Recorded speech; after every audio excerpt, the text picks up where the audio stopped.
granddaughter was supposed to do some fancy whistle, too. I didn't hear it.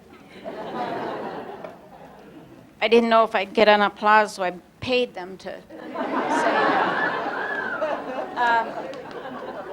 I want to say how much I admire these ladies that got up and without a piece of paper did such a beautiful job, but I got my piece of paper.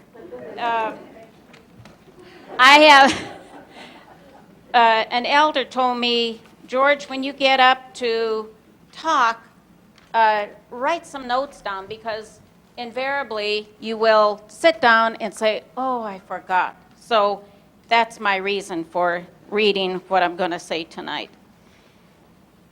I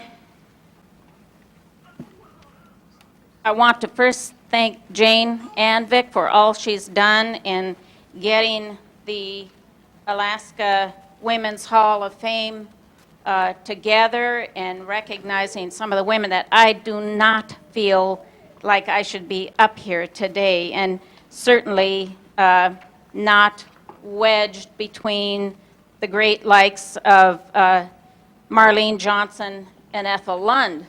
But here I am wedged between these two great ladies and all of the other inductees. I was told that Churchill's advice to banquet speakers was, say what you have to say, and the first time you come to a sentence with a grammatical ending, sit down. I shall try to remember his advice tonight.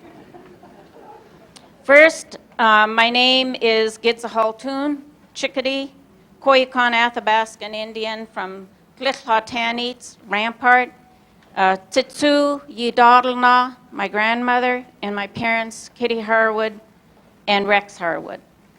I'd like to thank those responsible for this great honor bestowed upon me this evening. It is truly most humbling. Alaska Women's Hall of Fame, Alaska Women's Network, YWCA, Alaska Women's Political Caucus, Anchorage Women's Commission, the Zonta Club of Anchorage, and the University of Alaska, Anchorage. To those other 15 women also honored here tonight, I honor you.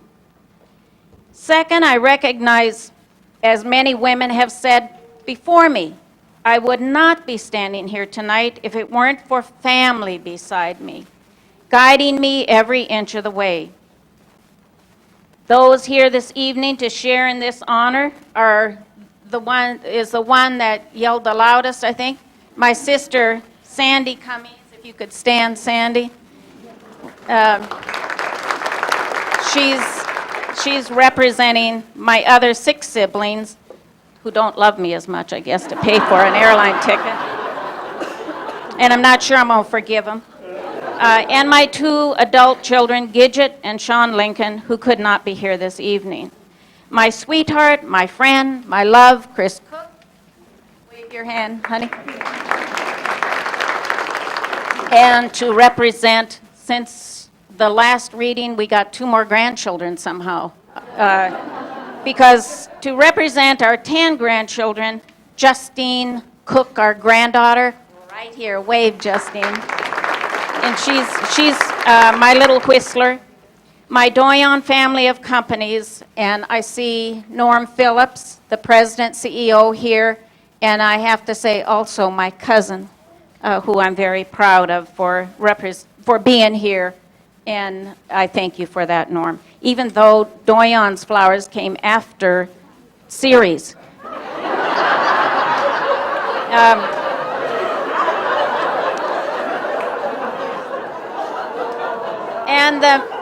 And also the many, many friends that could join us here this evening.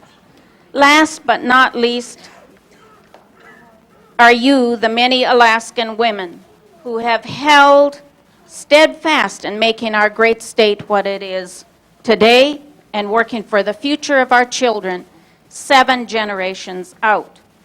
We have indeed come a long way since I began my political career in 1963. And I said, when I was writing this, I started doing my math and I went, oh my God, that's 47 years ago. I didn't think I was that old. Back then in the interior, we had no Doyon. We had no Tanana Chiefs Conference. We had no Danakanaga. Fairbanks Native Association and the Alaska Federation of Natives were in their infancy, with many, many volunteers carrying our banners. Today, these and other Alaska Native organizations are recognized as the largest employers in the state, with our leaders sought after for their expertise from state and national non-Native boards and speakers. Many of our young people are in professional fields and have passed the banner of hope and faith. Yes, we have come a long way, baby, but we also recognize we have a very long way to go in improving the fields of health, education, energy, equity, environment, science, etc. I know our children's children are in good hands just looking around this room at the youth and those, us oldies, who will help mentor and guide them to reach the stars for our generations yet to come. I must tell you a short story about my grandson, AC, who asked me one day if I were an elder. I said, yes, I am. To which he replied, Grandma, I know you are an elder, but you are smarter than an elder. Could I call you my ancient one? So yes, I'm the ancient one. To sum up, actress Betty Davis, no, not the Senator Betty Davis, but it could very well have been her quote as well, said, if you want a thing well done, get a couple of old broads to do it. I proudly say I am one of those competent old broads, and I hope that was why you have bestowed this wonderful honor on me this evening. Anabasi, thank you so much, my friends.